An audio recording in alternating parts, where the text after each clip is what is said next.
വിത്ത് പാകുമ്പോൾ നമ്മളിത് ആദ്യം ചെറിയൊരു ചിരട്ടയിൽ അല്ലെങ്കിൽ വേറെ എന്തെങ്കിലും ചെറിയൊരു കപ്പിലോ നമ്മളിത് റവ കൂട്ടി ഇങ്ങനെ മിക്സ് ചെയ്യണം. ഇങ്ങനെ മിക്സ് ചെയ്തിട്ട് നമ്മൾ അതിലേക്ക് നമ്മൾ കുറച്ച് മണൽത്തരി നമ്മൾ ജസ്റ്റ് ഒന്നിങ്ങനെ ഇട്ട് കൊടുത്തു കഴിഞ്ഞാൽ നമ്മൾ ജസ്റ്റ് ഒന്നിങ്ങനെ ഇട്ട് കൊടുത്ത ശേഷം ഇങ്ങനെ ഒന്ന് മിക്സ് ആക്കുക. ഇങ്ങനെ എന്തിനാണ് മണൽത്തരി ഇടണമെന്ന് വെച്ച് കഴിഞ്ഞാൽ നമ്മളിത് ഇതുപോലെ ഇങ്ങനെ മിക്സ് ആക്കിയിട്ട് നമ്മൾ ഈ മണൽ കൂടി നമ്മൾ ഇങ്ങനെ വെതറി കൊടുക്കുമ്പോൾ നമ്മുടെ ചീരവിത്തുകൾ നല്ല രീതിയിൽ തെറിച്ച് വീഴും. അപ്പോൾ ഇങ്ങനെ തെറിച്ച് വീഴുമ്പോൾ നല്ല അകലം കിട്ടും. അല്ലെങ്കിൽ കട്ട കൂടി ചീരവിത്ത് മുളച്ച് വരാൻ വളരെയധികം സാധ്യതയുണ്ട്. അപ്പോൾ നമ്മൾ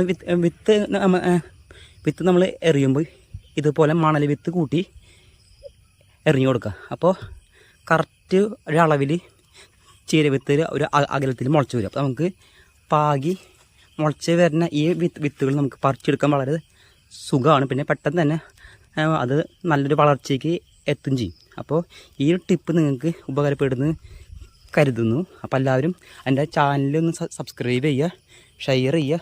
അപ്പോൾ നമുക്ക് അടുത്ത വീഡിയോയിൽ കാണുന്നവരെല്ലാവർക്കും ബൈ. ഓക്കെ.